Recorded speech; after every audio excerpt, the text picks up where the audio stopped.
Good afternoon, I'm Chris English from myvillageradio.com with this Hurricane Ian update. Now, as you can tell, we're coming to you from our storm center here in Central Florida. We're actually in Lake County, and so we're going to try and give you some updated information on what's happening in Lake Sumter and Marion counties, three counties that are sometimes overlooked by some of the other media. Now, we do have a lot of information for you this afternoon, so we're glad that you're with us. As we get right to it, let's get right to the latest track from the National Hurricane Center. As you can see, Ian is now a strong Category 4 storm with sustained winds of nearly 155 miles per hour. Now, just a reminder that a Category 5 storm starts at 157 miles per hour. So as you can tell, a very, very strong Category 4 storm. The storm is already affecting parts of southwest Florida as its eye wall is set to make landfall near Cape Coral and Fort Myers shortly. The latest path shows Ian making his way across the Florida peninsula, passing straight through Orlando during the day tomorrow. As you can imagine, most travel has ceased in southwest Florida as citizens have been bracing for the impact there. New this afternoon, we have some airport closures to tell you about as well. All flights for Key West International were canceled yesterday. We're checking with the airport now to see what their plans are for this afternoon. Also, St. Pete Airport on the west coast is closed yesterday at 1 p.m. They'll remain shut down until evacuation orders are cleared. Tampa International Airport suspended operations yesterday evening at 5, and they are closely monitoring the storm, as are the folks at Orlando International Airport, MCO. They actually ceased operations at 10:30 this morning. Now, as we look at the latest information on Ian, we see the storm is, as I said, a Category 4 storm, sustained winds of 155 miles per hour. It's currently located just southwest of Fort Myers and is moving to the north-northeast at about 9 miles per hour. Currently, our conditions in northern Lake County remain fairly calm and stable, as we've thus far seen just some light rain showers as some of the outer bands from the storm pass through our area. We do expect that to change, however, throughout the afternoon as the storm approaches. Now, currently, there's a hurricane warning in effect for Lake County, including a flood watch until Friday morning at 2 o'clock a.m. In Sumter and Marion counties, you're actually under a tropical storm warning that will be in effect now until Friday as well, including that same flood watch, which again is in effect until Friday morning at 2. Now, here's a live look at our English Acres farm cam. This is actually from Leesburg, Florida. As you can see, not a lot happening right now. It's truly the calm before the storm. We've had a few showers on and off in our area, some light rain, and that's about it. However, as we've said, a very serious storm is on its way from southwest Florida. Let's turn now to the latest radar imaging from the National Weather Service. As you can see, Hurricane Ian has a clearly defined eye and is continuing to slowly make its way toward Fort Myers. As a matter of fact, forecasters are telling us because this storm is so slow, we can expect severe rainfall throughout the state of Florida, including in our local areas here in Sumter Lake and Marion. We can expect 15 to 20 inches of rain, which means all of those low-lying areas have that threat of flooding.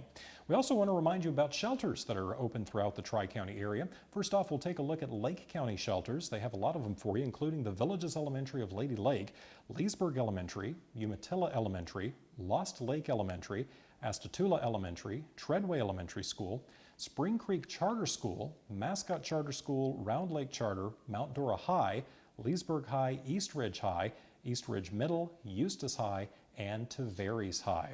Now, in Sumter County, shelters are also open at the Sumter Fairgrounds and South Sumter High School, and there's also a special needs shelter available at the Wildwood Community Center. Now, the folks in Sumter County have told us that all three of those shelters are pet friendly, so if you've got some of those furry loved ones, they will be accepted at all three Sumter County shelters. Again, that's located at the Sumter Fairgrounds, South Sumter High School, and the Wildwood Community Center.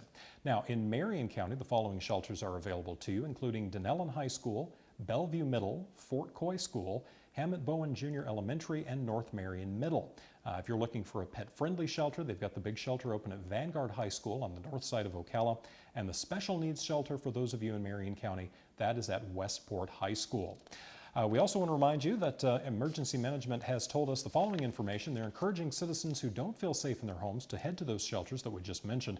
Now, you need to bring enough supplies to last for the next 24 to 48 hours. Things such as clothing, bedding, medications, food, water, etc.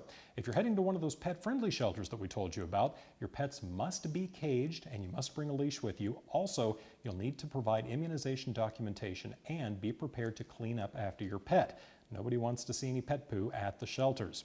Sex offenders or sex predators who are in the area who need to take shelter need to reach out to the local sheriff's office, as the sheriff will make arrangements for you to shelter at the jail.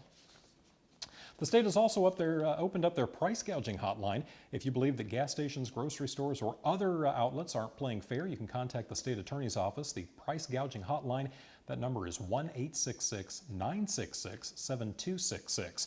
If you have any questions or need additional information, you can also call your county's information line. We do have all three county information lines for you here. It's Lake County is at 352-253-9999.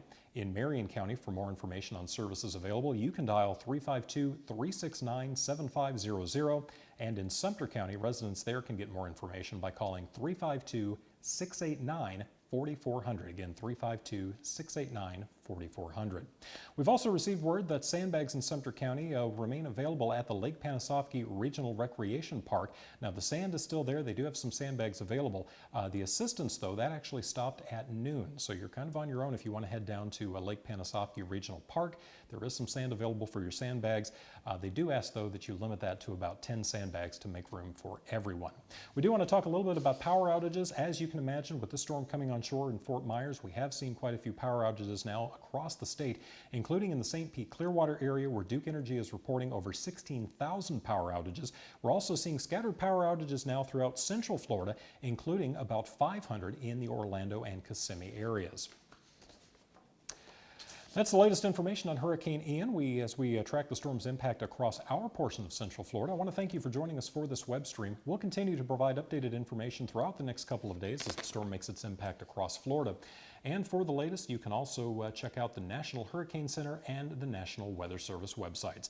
I'm Chris English for all of us here at myvillageradio.com. Thank you for joining us, and stay safe.